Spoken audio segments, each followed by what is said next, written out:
The following podcast has coarse language, sensitive subjects, and might leave you with goosebumps. Listener discretion is advised.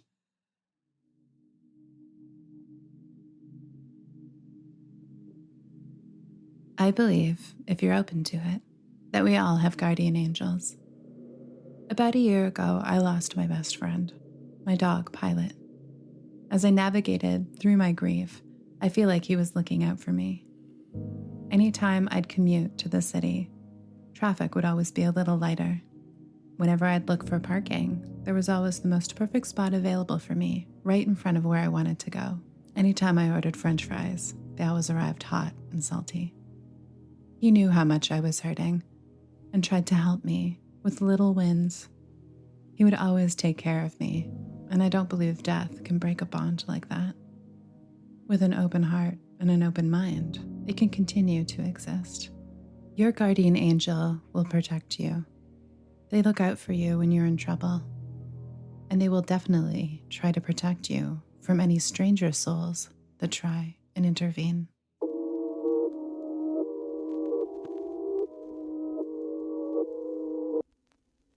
Welcome to the world beyond the veil. This is Geist.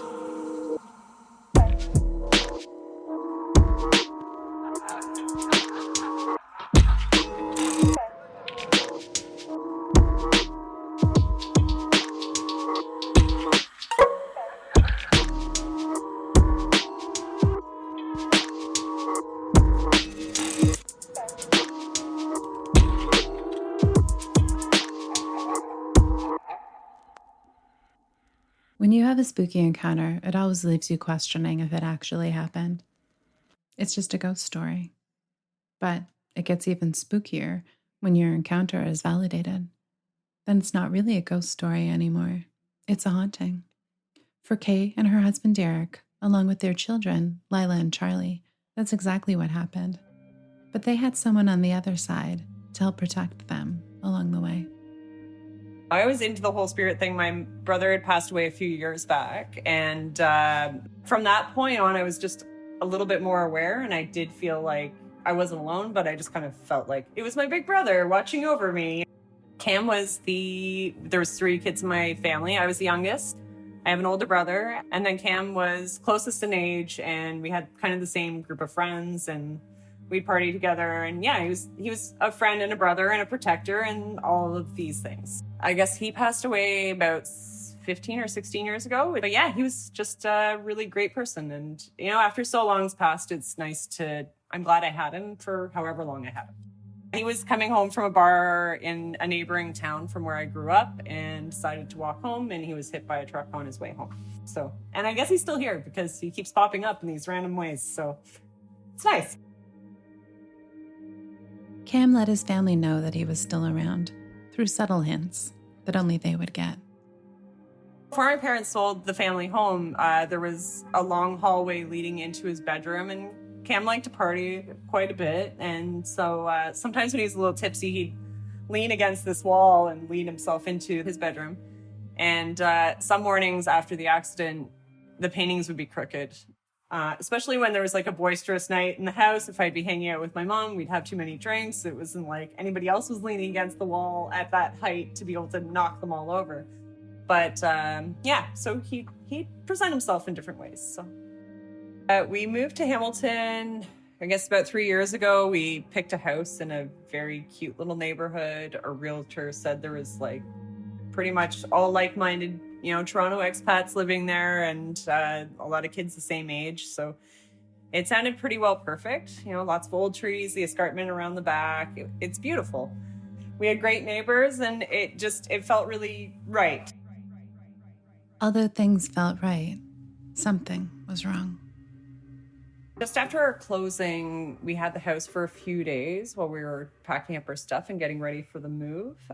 So I went and did a few loads and brought my kids just to kind of get them climatized to the house and set up a playroom for them, and got the internet installed and kind of did all the little nitty-gritty things to make it comfy and homey by the time we got there. And it didn't really feel normal. Like there was something off about it. There was a slight discomfort, but I just thought it was moving jitters, huge life change, whatever.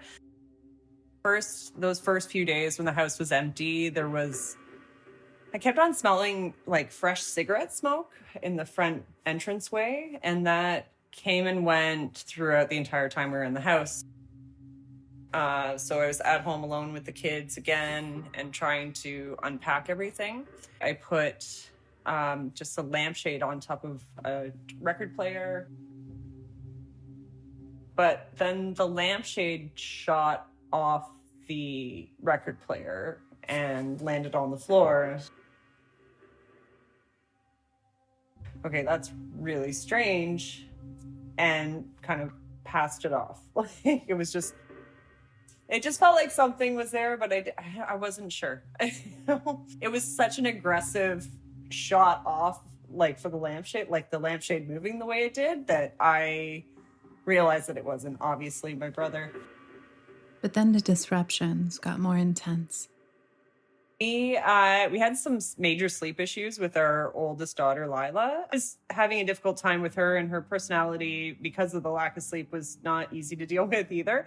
So there was a moment with, my newborn daughter at the time, and then Lila, and everything just felt very heated and awful, and I was very stressed, and I was holding one kid in my arm and like trying to soothe the other on my lap, and I just felt this hand on my back all of a sudden that was just like you got this, it's okay. Like it was a very motherly, warm feeling, and that happened, I guess, about 6 months into living into the house.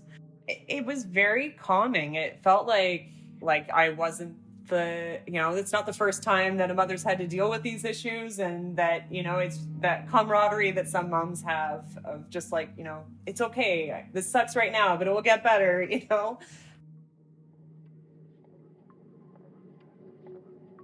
So I'm not sure, if the person that was there bad for me, because as it turned out, she was a woman. I asked my neighbor after that incident whether or not somebody had died in the house. They said yes, and that Carl, my old neighbor, was very close to this woman named Lizzie who lived in the house. And she lived there alone, died of old age. She had her bed set up in the front, or in our living room at the time. And she passed away there with her cat, JJ.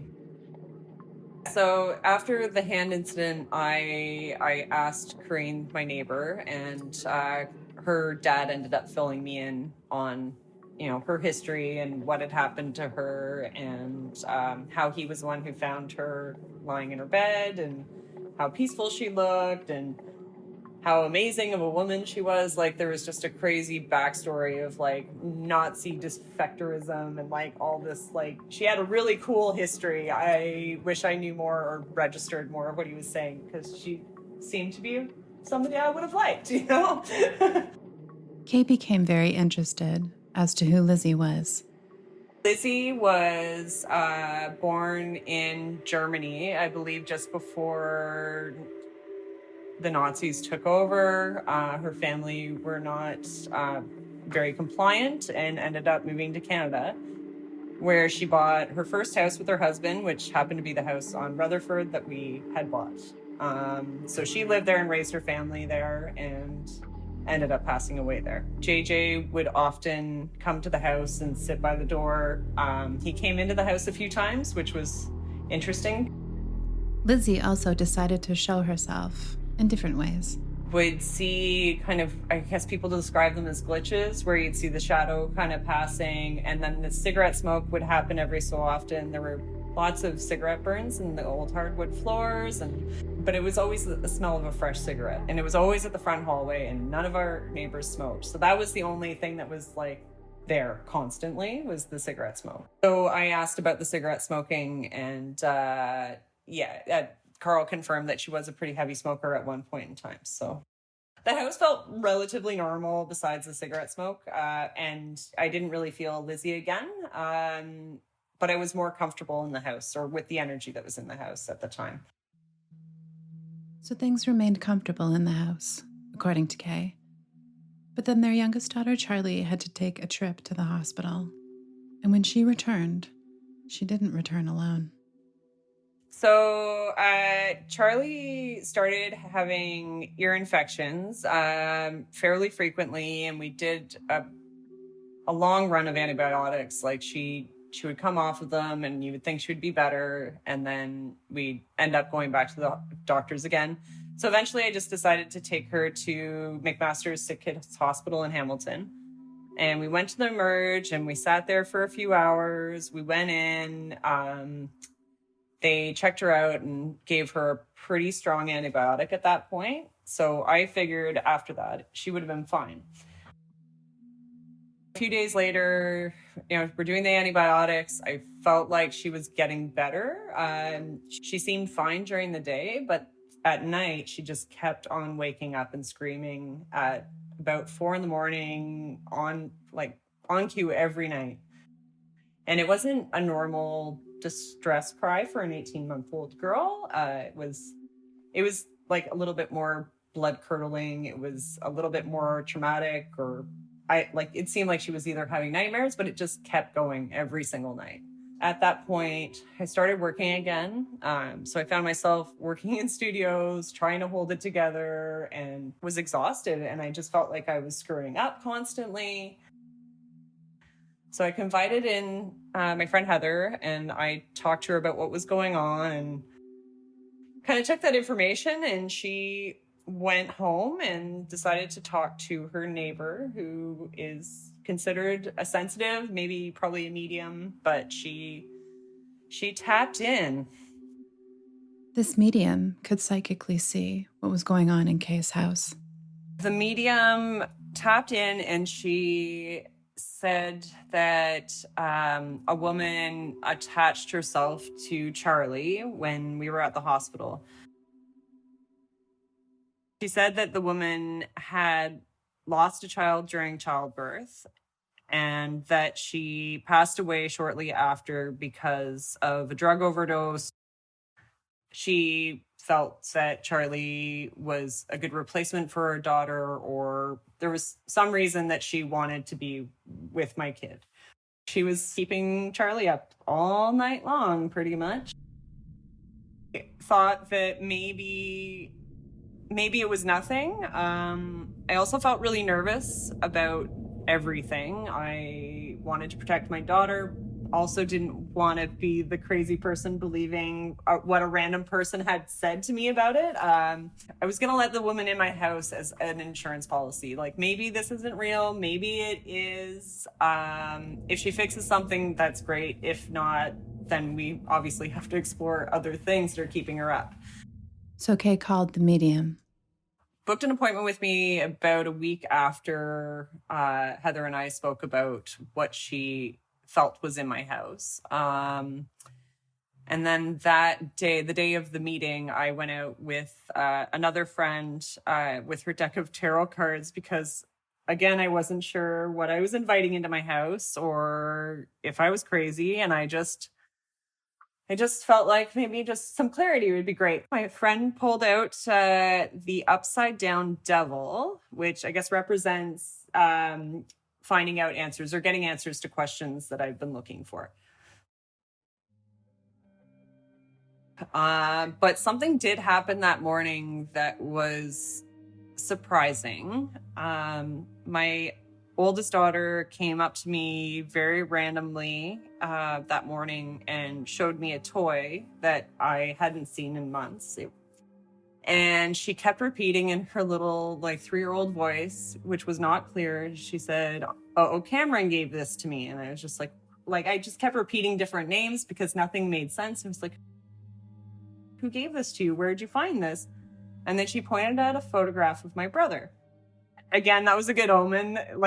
He felt enough or was able to give my kid a toy just to show that he was there. But it definitely started triggering that emotional roller coaster that happened that day.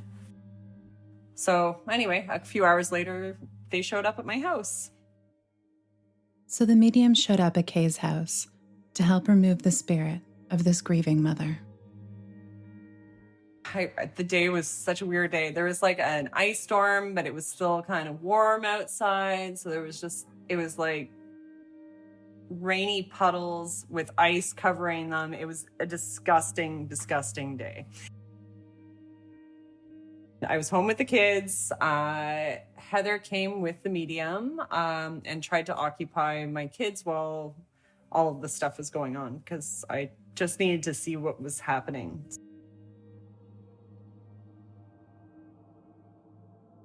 She came in and she had one of those meters. An EMF meter. And then a high-frequency microphone. A parabolic microphone. To see if she could hear anybody in the house or if she could see where the activity was. So the first thing she did was she went through the house with the scanner and picked up a lot of activity in Charlie's room. And the rest of the house was like pretty boring. So all the activity was centered around her crib. The medium came in and started saging the house after she did her scan. She did the Lord's Prayer, which, as an atheist, I wasn't super comfortable with. Started going into, like, we're coming with love and light, but you can't stay. Like, it was just the constant mantra of, like, we wish you well, but this isn't your home and it's time to go. So she did all of the corners in the house, all the windowsills. And she also said it was a full house. So then I was just like, well, who else is here? She's like, there's a lot of people protecting your daughter. So then we started piecing things through, and she was able to communicate with a few of the spirits. Lizzie made herself known right away. She also said to her that it was her house and she wasn't leaving, which was fine. She didn't need to leave. My brother was there and my grandmother was there. My grandmother and this Lizzie woman had become friends in the afterlife because they had similar experiences during the war. And then my brother. So it was apparently a very boisterous group. And I was told that, Charlie does wake up sometimes because they wake her up. I was able to communicate with my brother a little bit through the medium, which was amazing. And I did get a lot of answers from him that I had questions about, whether or not he was in an accident or if it was a suicide or if it was other things. But he came through and he was a bit mad at me for thinking that it could have been a suicide. Like, what are you thinking? You knew better than that. It then came time to reason with the grieving mother. Every so often, the medium would, do her blinky eye thing where she's picking up a lot of information, and the woman didn't want to leave. She said that Charlie was her daughter, and that was it. She wasn't going to leave her. Super emotional. It was super sad. We all felt this woman's pain, and it was intense. And the three of us, the medium, Heather, and I, all felt this really crazy wave of emotion, and almost like our breath was being taken away as the spirit was exiting the house. The whole thing with her kind of got trumped with this idea of like my whole family hanging out and protecting my kid, it was all very strange. But it was time to say goodbye. The energy was ramping up in the house, and I just remember Heather walking up and down the attic stairs, and then and Heather felt like she was being pushed against the wall. It was just like the energy was just pushing everybody to the side, and it was just a strong exit out the front door. It's strange. I don't remember what happened. It was just a whirlwind. Kay felt empathy towards this spirit. She wasn't bad.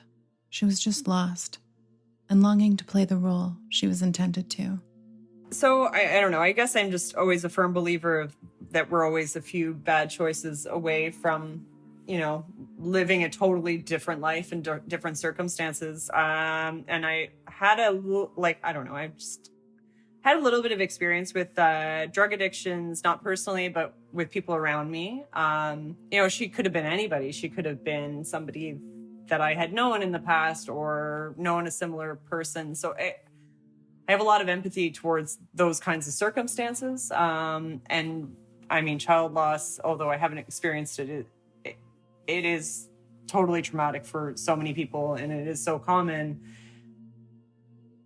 the fact that she felt the same way I feel about Charlie it was really nice to think that somebody loved my daughter as much as I did. And I don't know. It is a weird thing to think about. It's like I'm not going to give you my kid, but I want to give you yours back.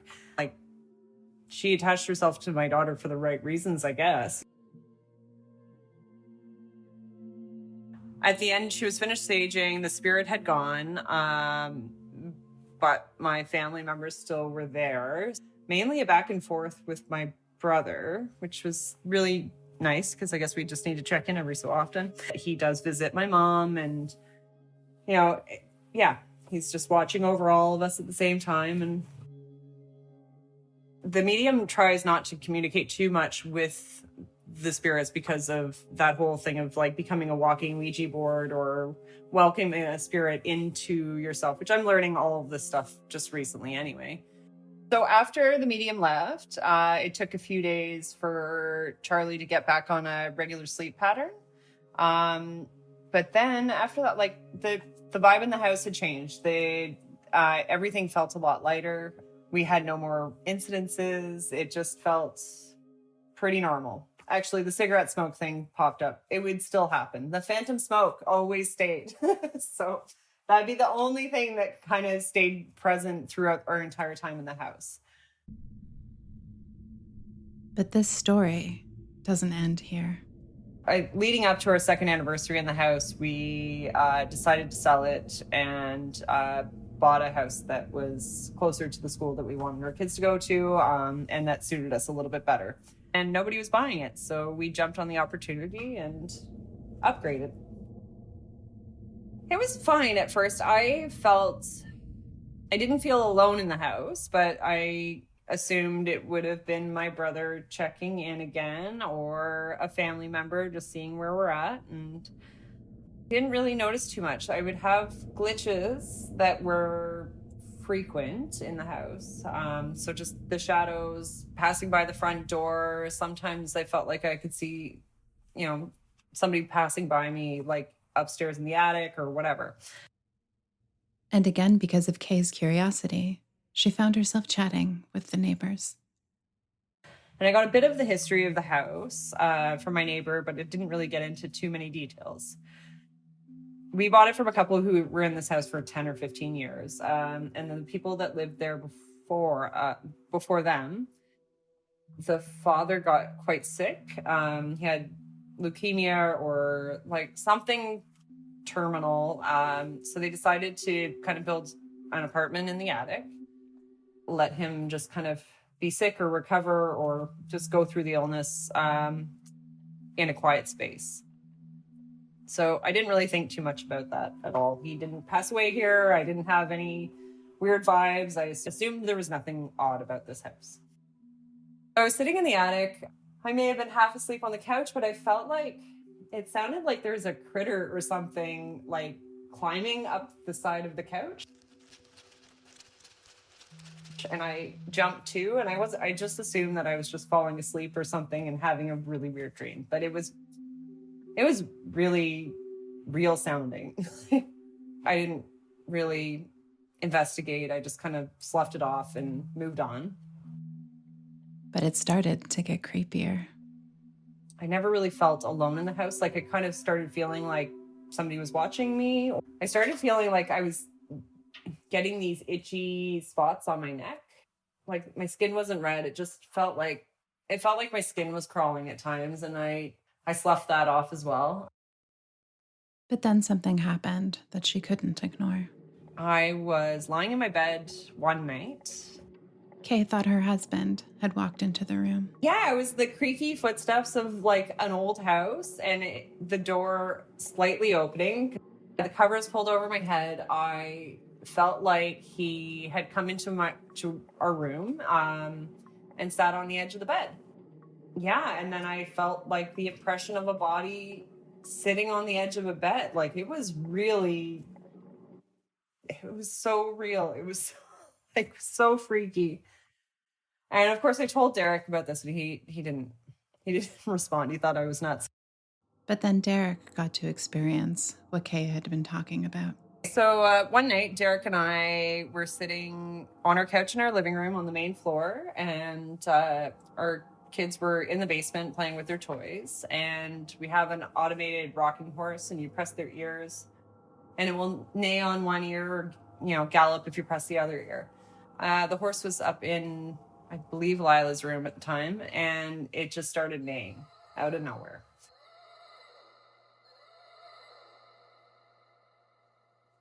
And Derek and I looked at each other, and he's just like, I said, "Did you hear that?" He said, "Yes." And I was like, "Do you believe me now?"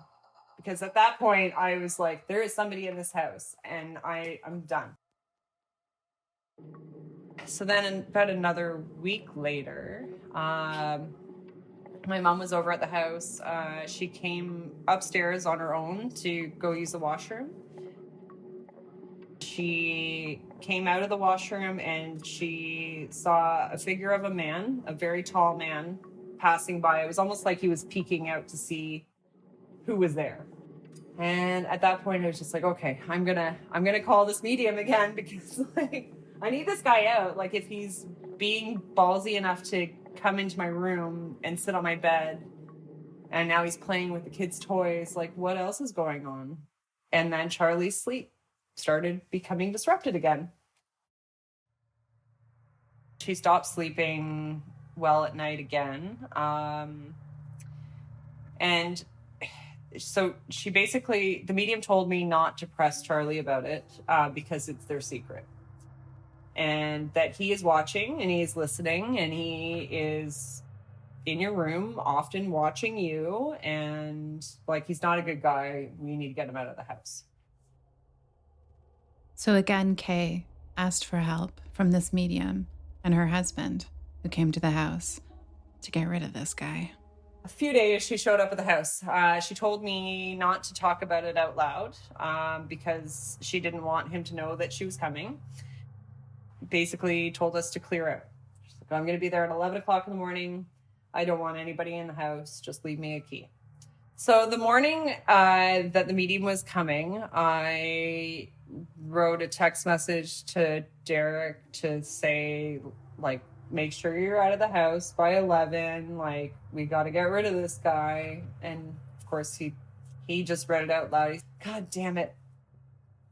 He knows she's coming. And that made this man mad. The medium pulled up in the driveway with her husband, and her breathing started changing, and she realized that he knew she was coming. So when she got to the door and unlocked the door, they both walked in, and apparently this tall man came barreling down the stairs and towered over her. Tried to, overpower her right away, and he was apparently trying to explain to her, like, this is my house, I belong here. She wasn't accepting any of the information that he was giving her. Her husband started going into the Lord's Prayer, and he felt his voice kind of leaving his body as if he couldn't get it out. Medium noticed that, so she took over and started saying the Lord's Prayer. She continued saging the house, eventually was able to get him out. He was incredibly stubborn. He wanted to stay. He liked our kids. He liked the house. He just felt like this was his home and he was staying. She kept on repeating the prayers and then the coming with love and light, as she always does. And then she said after an hour, he eventually just left. So finally, this man, who wasn't bad, just stubborn, left their house. And Kay's curiosity took over. After I called her after she said she had left, and I was like, who is this person? Like, I want to know why he's here. So I called my old neighbor to find out more information about the man that lived in this house before. And her old neighbor was able to provide her with the information she wanted. Before he was sick, I guess when he got his diagnosis, his daughter was about the same age as Charlie. That's why he started hanging out with her quite a bit, or attached himself to her again. And he was really tall and really lean. So he fit the description of the spirit my mom saw in my bedroom. And I guess my bedroom would have been his, marital bedroom or whatever, like where he would have spent time before he was getting sick. So it makes sense why he was spending time there too. I guess it was a happier time. The old owner of the house was here. He came back, and that was that. It was just creepy. But also the drugs that he was on and like the itching of the neck. Because when I talked to you about it, you were saying like, well, I wonder if he was on drugs. And it's like, well, he was on a lot of drugs. Like, and literally the night after, Charlie slept like a baby every single night. Totally fine. Derek still doesn't believe me. Yeah, the house is quiet since. And it's also kind of like, it feels like there's something missing in a weird way. Is that odd thing to say? Because there was so much here that I don't know. Yeah, it feels almost too quiet in a way. Well, I mean, it's only been a few weeks since the medium was here. So no, I haven't had anything since, which I'm grateful for. I like the idea that I'm not alone. I like the idea that once matter is created, it can't be destroyed. That was always something my brother always said to me, and I found it interesting that he said that shortly before he passed away. That I feel like I have these guardian angels of sorts. I just don't know where it fits with the rest of my beliefs. If you're open to it and you're receptive and these things just happen, I don't know. And some people are just on the same loops and they just cross over all the time. I don't know. I don't know. I have no answers for that. Ultimately, that's the answer. We're just all in the loops. And that is it. That's the answer. Ultimately, we'll never know until we cross over. But I am happy that sometimes we receive signs from those that watch over us. And it gives me comfort to think that they'll be there to greet us and that they're anxiously waiting for our arrival.